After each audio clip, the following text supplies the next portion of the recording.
Hello, hello, hello. Welcome to Inner Conquest, the world's greatest modern metaphysics channel, featuring your host, Jacob Edens, and some Christmas trees in the background. So welcome.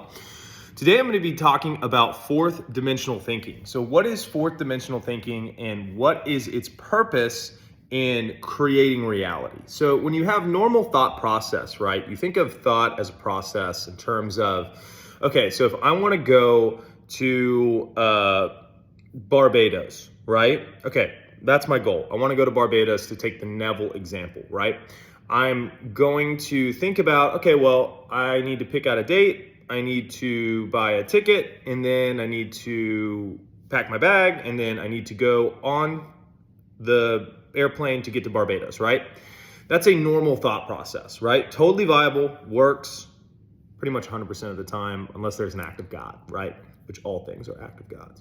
But anyway, when you think fourth dimensionally, you invert that process. So what that means is that if you're thinking fourth dimensionally, and using fourth dimensional thinking is usually relevant for things that you can not logically comprehend how they will happen, right? So if you have a belief system that allows you to go do something, you don't really need to do fourth dimensional thinking other than to practice it, right? So if I want to go to Barbados, what I do is I go from the standpoint of going down these checkpoints to my destination to focusing on that destination as if it were happening now. What that means is that instead of going through a linear process to then arrive at it, I pull time and space towards me and I think from the end, meaning that I say I want to go to Barbados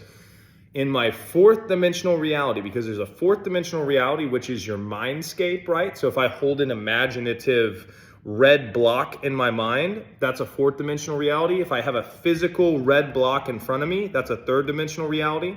So if my goal is to go to a third dimensional real version of Barbados, I wanted to take a trip or vacation there, and I wanted to do that fourth dimensionally, what I would do is I would bring that mental image and that mental space into my fourth dimensional reality, and I would dwell there. So what does dwell there mean? It means that I would think from that state. So if I were in Barbados right now, I would begin to populate my fourth dimensional reality in the same way as if I were in a VR simulation where I got to build a world the way that I wanted it to be. So I'll explain that a little bit. So if I am in Barbados in my mind, I would see things like palm trees. I would feel things on my skin like tropical breezes. I would hear people at the tropical bar having cocktails. I would walk down the street and I would look at the palm trees. I would reenact as if I had a teleportation device and teleported myself to that end state. What would I feel from a sensory standpoint? But instead of focusing on a third dimensional sensory standpoint, I would use what is called the inner man, which is that fourth dimensional reality, to conjure feeling states that are in alignment or the same as if I were there now in my mind, okay? So what this does is this changes the imprintation of your metaphysical reality. So when you look at metaphysics, metaphysics are hidden physics that influence the physical world, right? So if you have an internal type of dynamic that can influence the external world, when you're navigating a problem in which the solution may not be easily accessible through your current belief systems, your current knowledge, or any type of frame of reference that you may have, fourth dimensional thinking is designed to put you in the end state to imprint essentially triangulation coordinates to where you want to end up as if it were happening now. Now, what that does is that programs your mind with an endpoint. What you want to do when you're fourth dimensionally thinking is understand that the impression of that end state is the work. It's not about figuring out how you're going to make it happen, because for all intents and purposes, in that fourth dimensional reality, you are there now. And what you're doing is you're basically plugging in a GPS coordinate for a sector of reality that you want to end up at, right? What will happen if you fall asleep in that fourth dimensional reality in Barbados over and over and over again? What happens if you think over and over and over again from that state? You're walking down, you're seeing the palm trees. Every single time you think about it, you're adding a new person, a new restaurant, a new scent. You're feeling your dress shoes hit the pavement because you're walking to a restaurant. You're continually building the reality in your mind as if you're there now. You're refining the bandwidth of experience that you will physicalize through your focus on that reality. So when you think fourth dimensionally, instead of, right, if you have 2 points in space and time, you have point A and point B, instead of walking from point A all the way to point B, you're merging those two together so that they're both right now. Because I can be in my house, but in the fourth dimensional reality, I can be in an absolute reality of being in Barbados right now. And when I do that, what I'm doing is I'm laying energetic groundwork for my reality to conform to my internal state. Does that make sense? So when I use my mind to create fourth dimensionally, a couple key points are everything is happening now. The fourth dimensional reality, the I am awareness, is the cause of all effects. So essentially what is external to you is a imprint of how you've been thinking and feeling and charging. You could call it your own emotional grid, your mood, your attitude, your field, right? You have basically, if you imagine it like a field around you of energy and information, when you use your imagination, you're essentially programming that field of information to activate law of attraction and law of assumption to line you up with things that are similar to whatever you are putting into that energy with attention and emotion into that fourth dimensional reality, right? So what will happen when you persist in that fourth dimensional reality in Barbados for long enough? Well, what will happen is you'll imprint the subconscious, you'll imprint reality, and you will feel it as if it's already done in your mind. And then you will come back to your third dimensional reality, which will have changed 0%. That's 100% normal. So when you have impressed the subconscious over and over and over again, you will know that it has been impressed to the level of effectiveness in order to create that reality by the satiating feeling of it's already done, or a better term is normalized, right? So if I'm in a chronic state of being in Barbados, how do I know that that's going to actually physicalize? Well, I bring it back to my past video, wearing states of consciousness, because a state of consciousness of being in my house versus a state of consciousness of being in Barbados are different states. So if I'm in my house, but I want to be in Barbados, but I'm in my house, I will walk around my house and chronically dwell as if I'm in Barbados and give it lots of airtime, because what happens when I chronically dwell there is I begin to normalize the frequency of already being there. And my job isn't to manipulate the middle or to figure out how to get there or what to do. If I'm truly thinking fourth dimensionally, I'm thinking from the state of already being there, because it's an exact alignment and or an exact match to my desired outcome that I'm bringing to me instead of going to get, if that makes sense, right?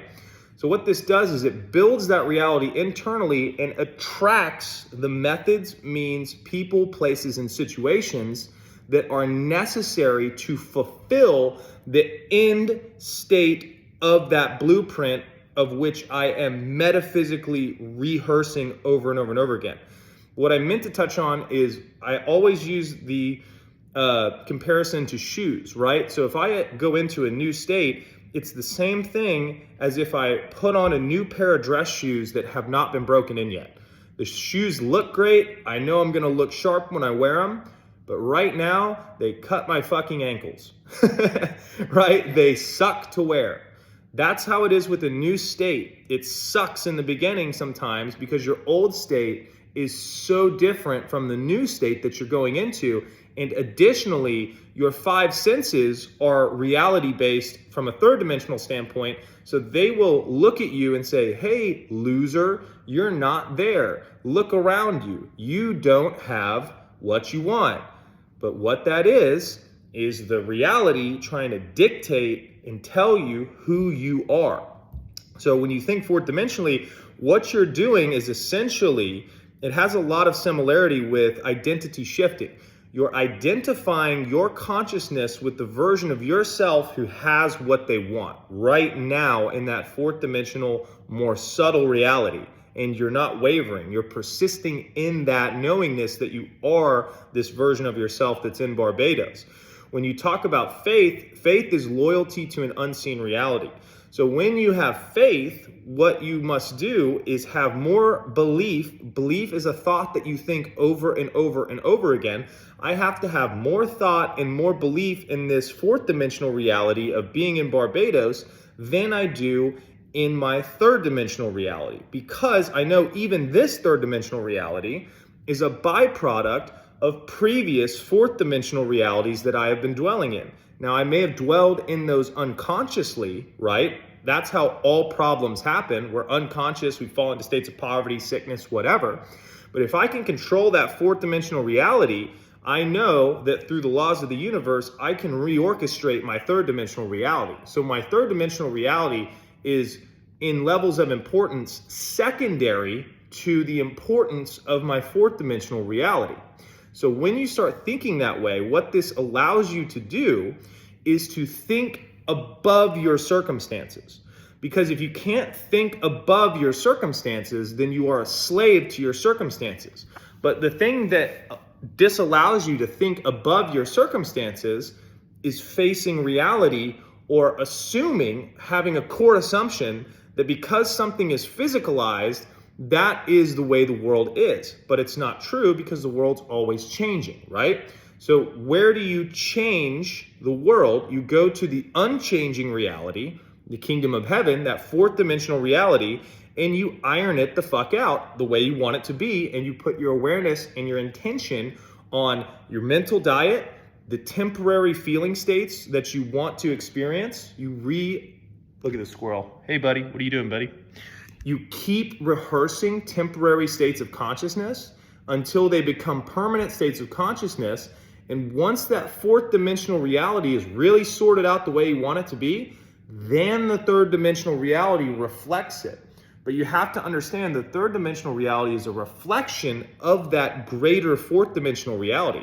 Now, the fourth dimensional reality is more subtle, it's much more energetic, but it holds the power, the potency, and the plans of fulfillment through your focusing upon it that will coordinate the third dimensional reality.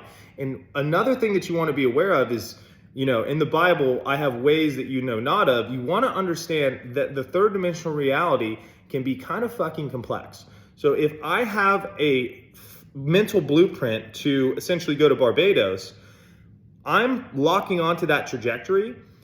My assumption should be that the universe is working on different pathways and conspiring to make that happen, because people have to be moved. Thoughts have to be put in people's heads. They have to say, oh, well, okay, let's gas up the airplane today. Let's make sure I go to work, right? There's billions of people who come together for the simplest of any desire. So when you have the certainty that any fourth dimensional reality you have will be manifest as long as you dwell in it and persist in it long enough, you can let the universe off the hook a little bit and give it some breathing room to coordinate itself in accordance with everyone else's desires to bring you what you want. So you just assume that everything's working out for you. You assume everything is going the way that you want it to be, and you remain focused on that end state, knowing that the laws of the universe must give that state to you if you persist in it. And that's how you outthink any type of circumstance that you may have trouble with shifting into 3D. So I hope you guys enjoyed the video. Leave comments for future videos that you would like to watch. Additionally, the Linktree has coaching options if you're looking to shift a specific type of situation. Definitely check that out. And other than that, the most important thing I have to say today is go conquer. I'll see you in the next one.